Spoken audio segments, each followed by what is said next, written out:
te filmează cu...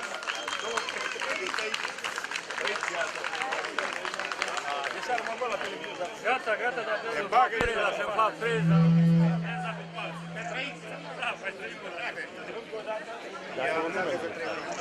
De acolo nu.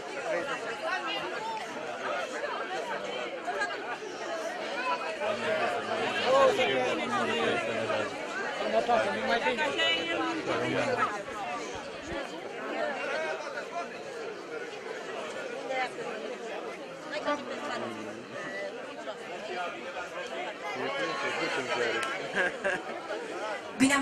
Bună ziua și bine v-am găsit!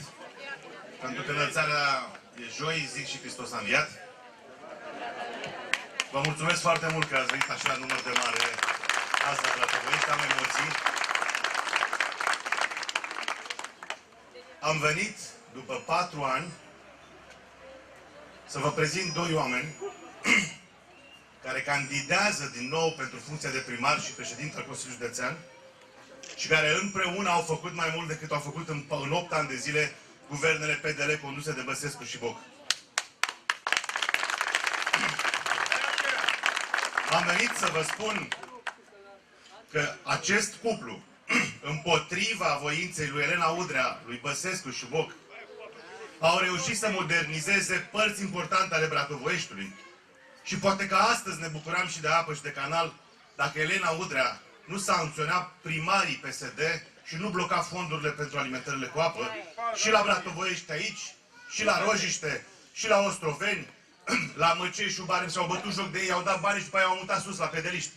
Și-au dat seama că ăla e PSD-ist. Și am venit să vă spun că astăzi avem și primul ministru.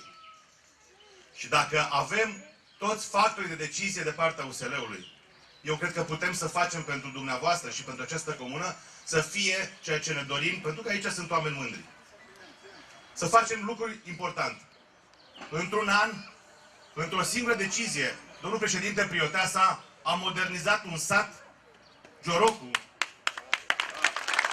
unde oamenii nu visau să aibă asfalt.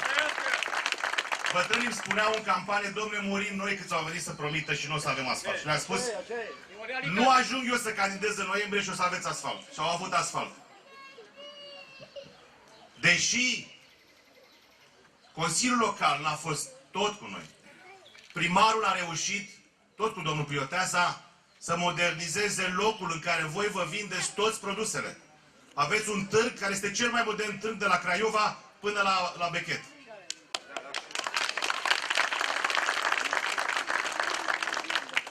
Anul acesta, după multe lupte, reușim să asfaltăm un drum pe care merge un autobuz și ia oamenii din Prunet. Am terminat o biserică și sper cu ajutorul lui Dumnezeu ca după 10 iunie să putem să facem același lucru și în satul Băduș. Să simtă oamenii că după 22 de ani, doar în 4 ani, un primar, care poate nu vorbește mult, dar care face foarte multe lucruri și unde are un sprijin. La Consiliul Județean, pentru că doar cei 2 au absorbit fonduri europene fără ajutorul celor de la București. 2 oameni care au reușit în 4 ani să facă pentru județul Dorj ce n-au reușit să facă alți oameni, stând la București pe un sac de bani și băgând bani în clientela lor politică. Iar noi, cei care suntem deputați și senatori, am reușit într-o singură zi, în prima zi de guvernare, să dăm bătrânilor pensiile înapoi și să mai aducem niște bani. Să mai aducem niște bani luați hoțește la salariile celor care încă mai au un loc de muncă în România. Pentru că 740.000 de oameni și-au pierdut locurile de muncă în ultimii 3 ani și jumătate. Să nu uitați umilințele pe care le-ați primit în 3 ani și jumătate de la Elena Udrea, care venea la televizor sfidându-vă cu o poșetă care costa 5.000 de euro, 200 de milioane. Poate nu sunteți aici oameni care câștigați toți la un loc 200 de milioane într-o lună. Să nu uitați umilințele celor ca Boc, care au luat toți banii câștigați pe fonduri europene aici, ajutați de domnul Prioteasa și i-a dus la Cluj. Și astăzi, dacă noi nu avem canal aici, este pentru că Boc a dus toți banii din fondurile europene acolo unde a putut, pe măsura 322, la Cluj, la Suceava, la Flutur, sau la Blaga, la Bihor. După 4 ani de zile avem guvern USL, avem președintele Consiliului Județean USL și avem primarul PSD, care tot dumneavoastră acum 4 ani v-ați unit forțele să schimbați ceva în această localitate. Mulți vorbesc, puțini sunt în stare să facă. Toți ne lăudăm, știm să băgăm și o pârla, să mințim oamenii. Dar faptele rămân la Bratovoiești, pentru că Ion Prioteasă și Neamărin Ion au vrut să facă ceva pentru dumneavoastră și vreau să le mulțumesc în numele dumneavoastră, pentru că după 4 ani s-a schimbat ceva în Bratovoiești.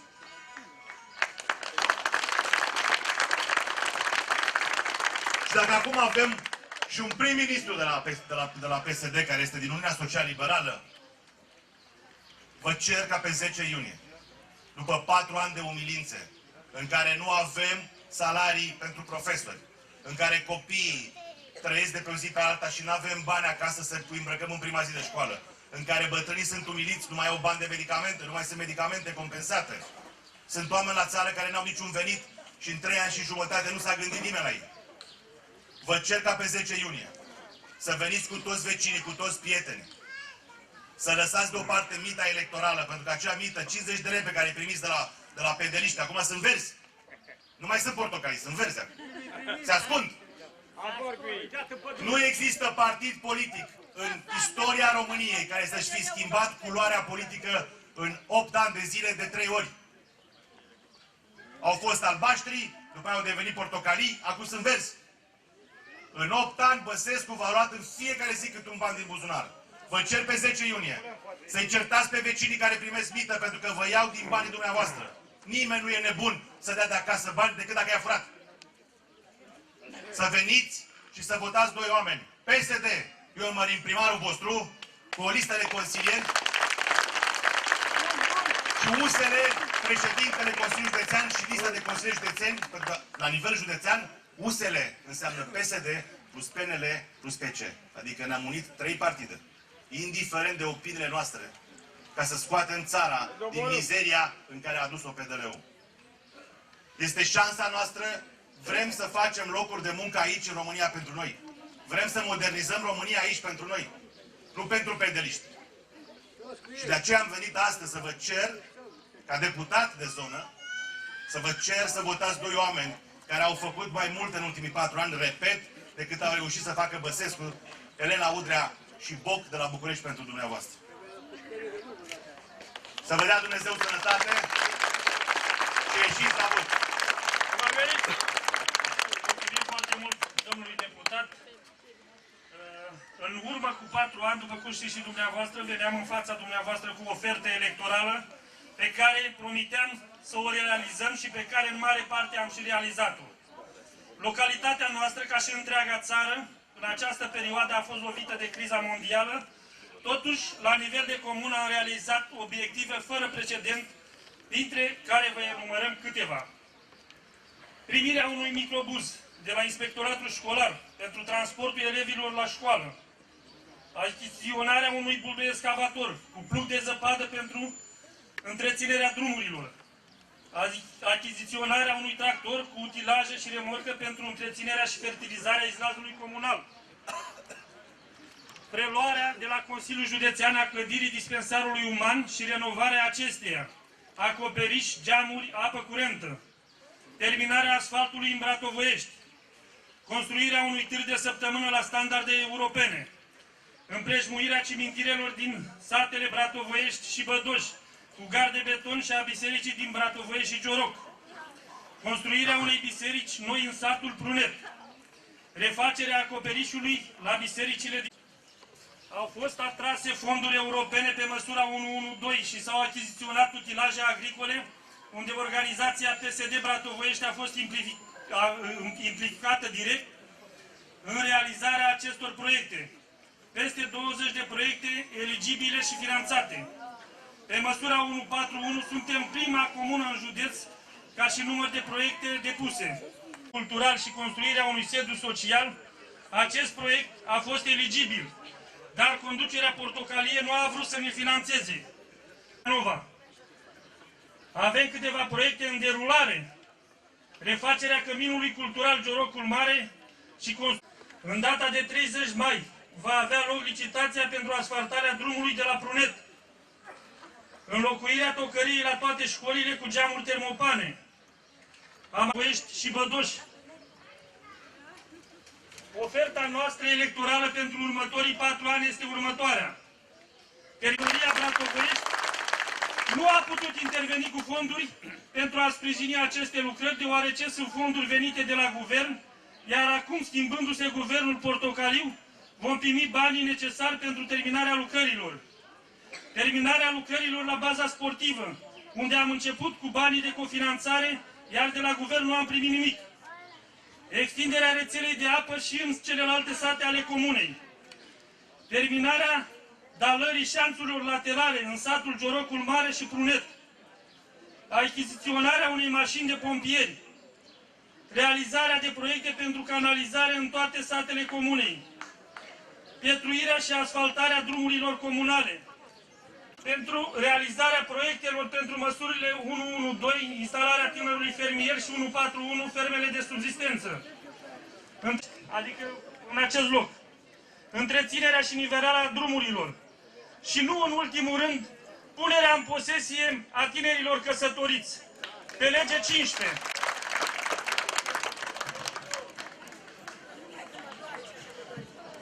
Dați-mi voie, prieten foarte bun și un om care va ajuta în următoarea perioadă comuna, prietenul meu, domnul Florea Voinea,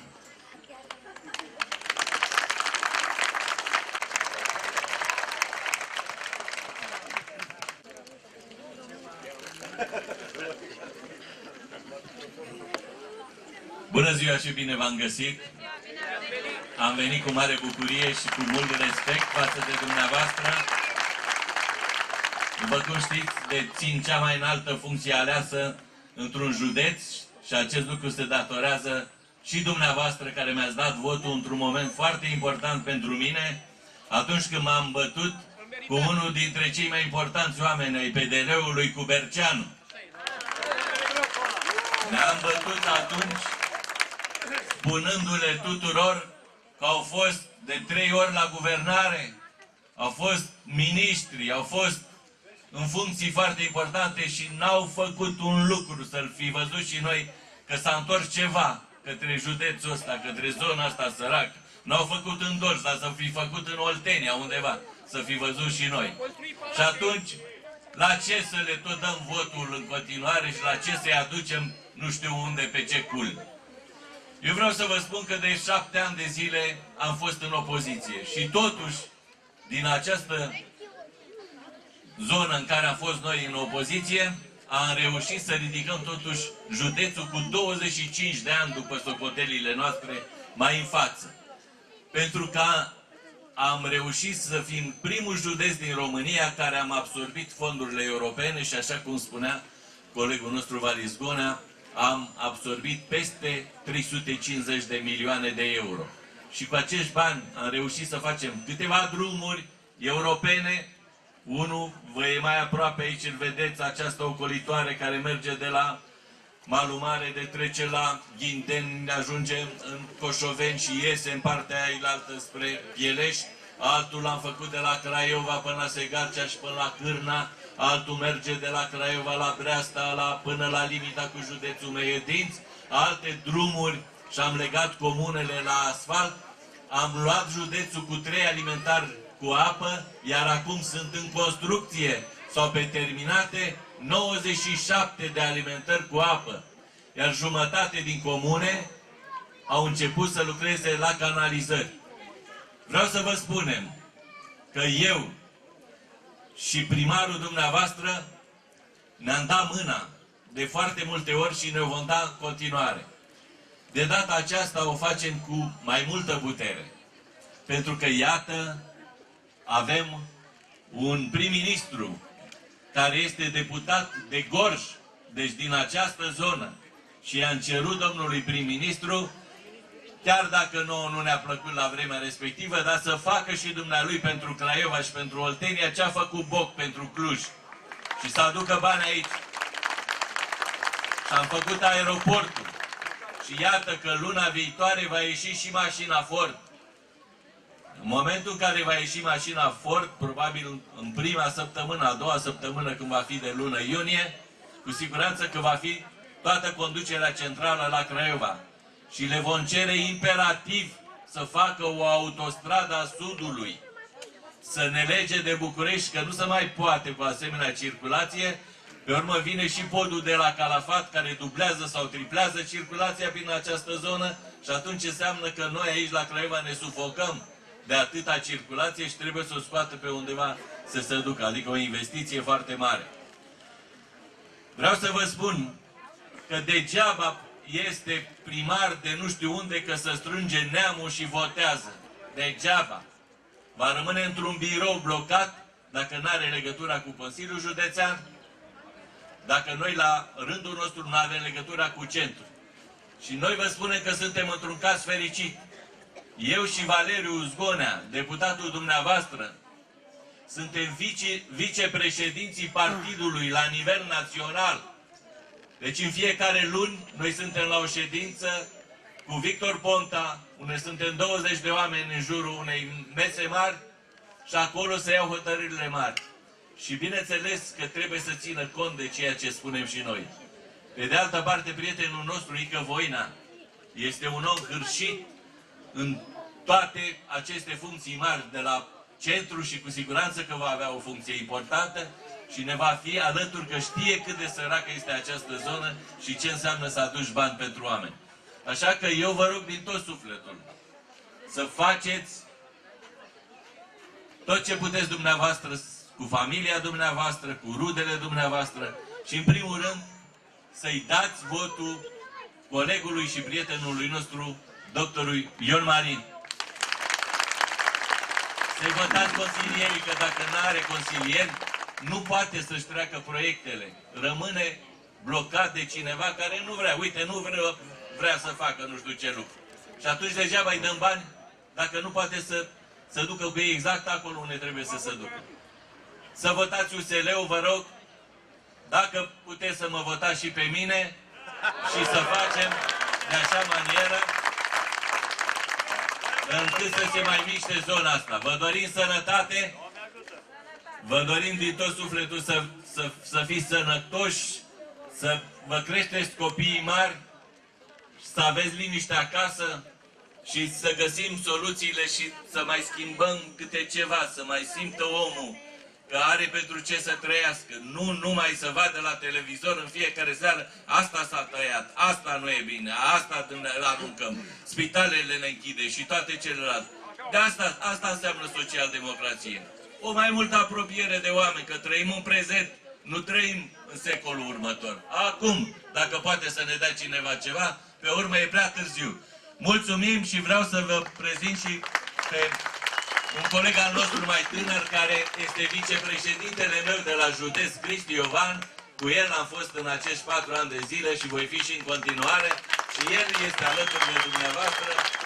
Sănătate, toate cele bune, domnul primar. Cu forță, cu putere, da? Noroc și numai bine. Avem succes! Dacă vă amintiți, eu am fost șeful hotelului Jiu ani foarte mulți pe vremea aia când era Universitatea Tare.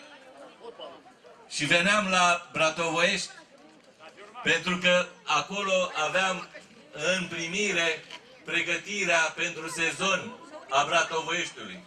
După aceea am fost director la IXAP și am preluat și partea ilaltă care era. Și veneam cu bucurie.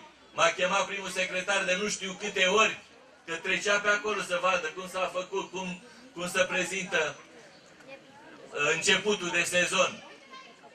Inima mea a rămas acolo. Acolo trebuie să se petreacă ceva. În anii următori trebuie să se ridice, să devină din nou cum au ungurii. Balatonul Craiovei trebuie să fie acest lac Victoria. Să redevină ce a fost. Da. Le mulțumim colegilor noștri. Uitați-vă ce echipă de tineri frumoși avem. Sunt la fel de frumoși ca și dumneavoastră. La mulți ani, sănătate, numai bine, succes, domnul primar!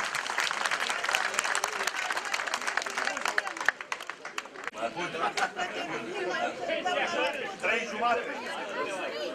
3 jumate nu mai e nicio pensie. 3 milioane, eu pot să trăiesc cu 3 milioane? Nu. La unii prea mult, la unii prea puțin. Ai dreptate. Păi tu mai de-aia trebuie să vii la vot. Ia Trebuie să vii la vot și să votezi cu PSD-ul. Păi așa. Așa. Iată. Să schimbăm și noi ceva. Iată am pe domnul primar aici. Iată. Ia! Da. Așa. Îl ai și pe domnul președinte Da. acolo. Vă mulțumesc să trăiți, să mă scuzați. Da? Așa cu 3 milioane, eu 3 milioane. Să trăiți.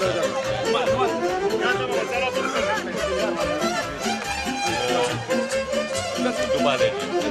Într-o zi de marți, după alegeri.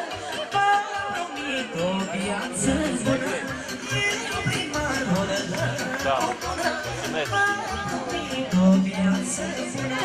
Și a noastră primărie, prima țara noastră să fie ușură și opa, opa,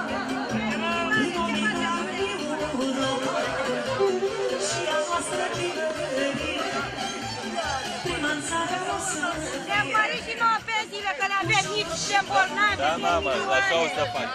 Da, ca să... Dar nu mai poți să faci ce vă Da, lasă-ne. Trebuie să se petreacă ceva. Da. Mai merge, lumea prea săracă, nu poate să trăiască așa. Trăim cu 3 milioane. Dar toată lumea, noi Medicamentele toți cei nu care mai- mai avem ceva minte și putem să... Că noi suntem din popor de aici. Noi știm care este treaba aici. De-aia suntem aici. Aia sunt pe la București pe acolo și o face ei pe asfalt. Dar noi știm cum trăiește om. Noi ne spunem, chiar de anul foarte bun în agricultură, există oameni care nu știu dacă ies din iarnă, că n-au ce să mănânce. Și sunt cu blidul la vecini, mai dăm și mie ceva, mai dăm și mie ceva, că nu pot să trag. Măcar ceva, ce și ce. Anul acesta, când a fost zăpada mare, ne-au spus primari că s-au dus la oameni acasă și că nici ei n-au crezut că există lumea atât de săracă. Erau unii care n-aveau nici plăpuni cu ce să se acopere. Și că n-ai pe ce să Da, cumperi. și atunci a trebuit primul lucru să cumpere niște pături și niște plăpuni. Da. Așa că aici și noi insistăm să se găsească soluții, să se mai dea, să mai crească, că n-are lumea cum. Apa e sănătate. Doamne ajută mai bine. Domnule primar, apa e principală la comună.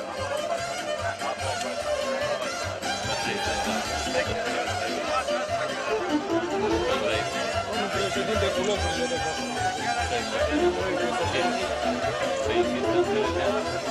De 4 ani. Deci, de asta zice cine s-a opus. De la prefectură. La prefectură, acum vom avea noi. Avem omul nostru la prefectură. Ei trebuie să pronunțe prefectura dacă e legal sau nu e legal. Dar nu e singura localitate care dă. Că la unii le-a aprobat, la alții nu le-a aprobat. De data aceasta o să veghem și noi să o pună în lege foarte bine, ca să poată să dea. Însă, trebuie să-i voteze consilierii. Da. De trăi sănătate, nu mai bine. De trăi.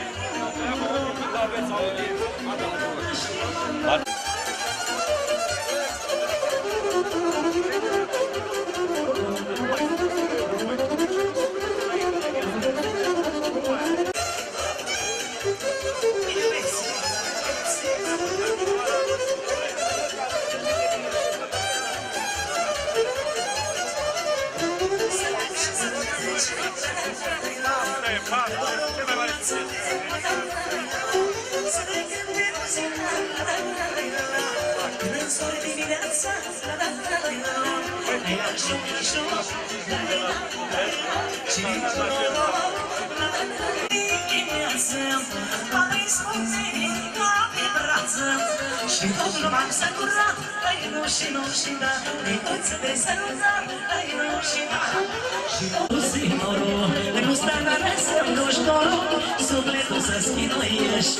Hai să vezi cât tine ești, iubește, n-agă, iubește, tot ce ți se potrivește, așa m-aș făcut și eu, și jur că nu vin la relă.